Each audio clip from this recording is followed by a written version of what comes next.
Bonjour et bienvenue pour cette nouvelle vidéo dont le thème est la proportionnalité.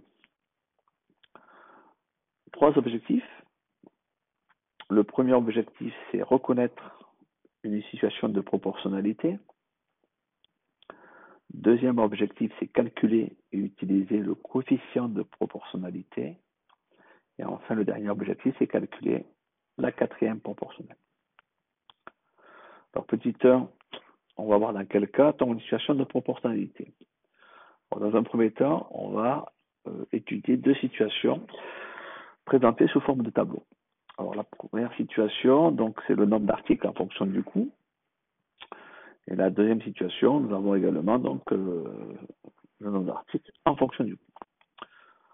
Comment savoir si la situation est une situation de proportionnalité? Alors, nous allons calculer donc le rapport entre le coût, donc la première grandeur, divisé par le nombre d'articles. Alors, si les rapports sont égaux, on pourra conclure que la situation est une situation de proportionnalité.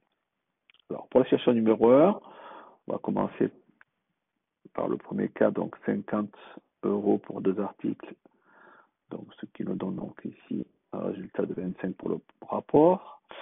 125 divisé par 5, ce qui est égal également donc à 25. Ensuite, 200 divisé par 8, donc c'est égal à 25. Et 250 divisé par 10 articles, on tombe donc sur 25. Ça, c'est la situation numéro 1. Pour la situation numéro 2, donc, premier cas, donc 80 € pour deux articles, donc 80 divisé par 2, donc c'est égal à 40. Donc, deuxième cas, 140 divisé par 5 articles, on tombe donc sur 28.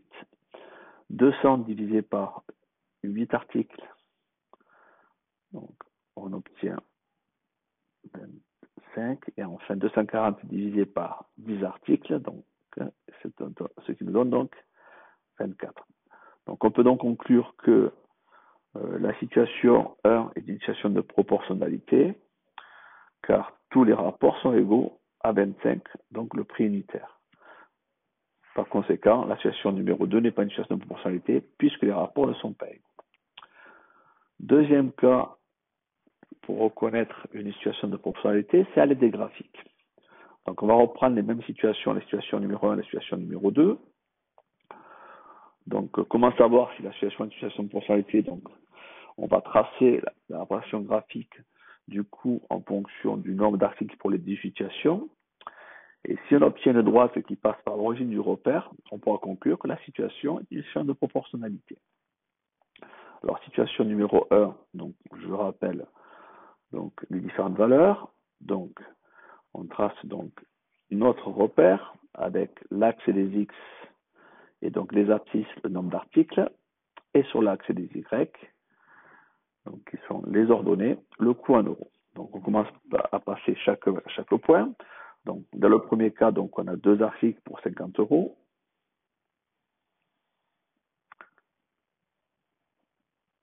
Ensuite, pour 5 articles, nous avons 125 €. Ensuite, pour 8 articles, nous avons 200 €.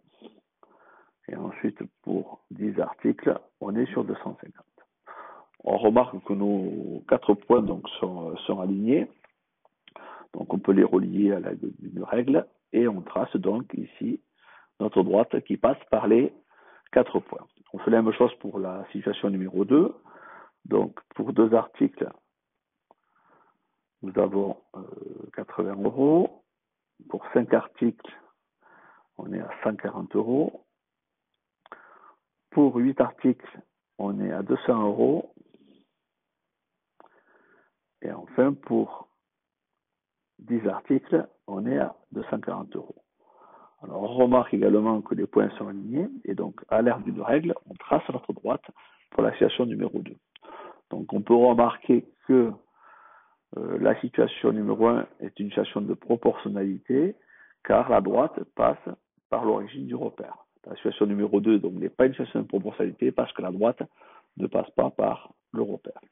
Donc il faut les deux conditions. Il faut qu'on ait une droite et cette droite doit passer par le repère. Si on a une courbe qui passe par 0, ce n'est pas non plus une situation de proportionnalité parce que les deux conditions ne sont pas réunies. On va passer donc à un petit résumé donc, pour savoir comment reconnaître une situation de proportionnalité. Donc avec un tableau de deux grandeurs, donc qui était nous le nombre d'articles et le coût. Donc on peut dire que si les rapports de la grandeur 2 divisé par la grandeur 1, donc le coût divisé par le nombre d'articles dans le cas précédent, sont égaux, alors la situation étudiée est une situation de proportionnalité. De même avec un graphique, on peut dire que si on obtient une droite qui passe par l'origine du repère, on peut donc dire que la situation étudiée est une situation de proportionnalité. Donc c'était le cas avec une droite qui passait ici par le repère, donc on est situation de proportionnalité. Deux cas où on n'a pas situation de proportionnalité, c'est une droite donc, qui ne passe pas par l'origine du repère, et une courbe qui passe par l'origine du repère, mais comme c'est une courbe, on est dans le cas d'une situation de non-proportionnalité. Donc voilà comment on peut reconnaître, à l'aide de ces deux méthodes, une situation de proportionnalité. On va passer à la deuxième partie, le calcul et l'utilisation du coefficient multiplicateur. Donc pour commencer, petit rappel. Alors dans un tableau de proportionnalité, on passe d'une ligne à l'autre en multipliant ou en divisant par le même nombre, et ce nombre est appelé coefficient de proportionnalité. Donc je prends un tableau ici, la grandeur 1, la grandeur 2. Donc, quelle va être la méthode pour calculer et utiliser le coefficient de proportionnalité? Donc, on calcule le coefficient de proportionnalité en divisant un nombre de la grandeur 2 par un nombre de la grandeur 1. Donc, il faut qu'on connaisse, bien entendu, ces deux nombres. Donc, par exemple, ici, on va calculer ce coefficient de proportionnalité en faisant donc le rapport de y1 divisé par y2. Y1 divisé par x1. Donc ensuite, pour passer donc de la grandeur 1 à la grandeur 2, par exemple, si on veut calculer la valeur correspondante à x2, on va multiplier un nombre de la grandeur 1 par le coefficient de proportionnalité a qu'on a calculé pour trouver le nombre de la grandeur 2. Donc, c'est ce que l'on fait ici. Si on veut trouver la valeur correspondante à y2, donc la grandeur 2, dans ce cas-là, on divise un nombre de la grandeur 2 par le coefficient de proportionnalité pour trouver le nombre de la grandeur 1. Donc, en faisant ainsi. Alors, ceci étant théorique, on va essayer de voir un petit peu tout ça là, sur un exemple. Ça va peut-être être beaucoup plus simple.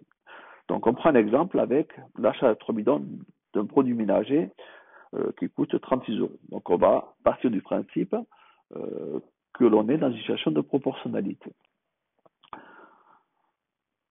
Donc, on va calculer le coût de l'achat de 8 bidons et également, on va calculer le nombre de bidons achetés avec un coût de 120 euros. Alors, on va dessiner notre tableau de proportionnalité. Donc, on a un nombre de bidons de première grandeur, on a le coût qui est deuxième grandeur, et on a ici donc pour 3 bidons, on a ici donc 36 euros. Donc, c'est ce que l'on connaît, c'est une donnée. Alors, on va d'abord calculer le coefficient de proportionnalité, donc en divisant 36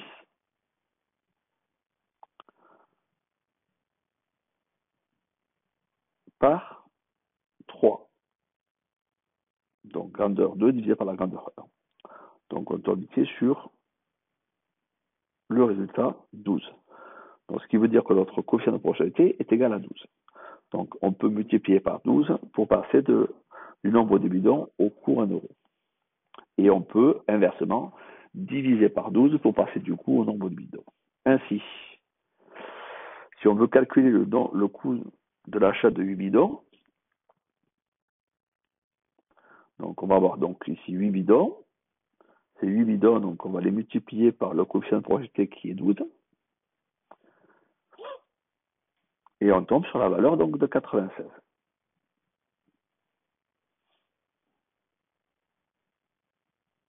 Si on veut déterminer le nombre de bidons achetés pour un coût de 120 euros,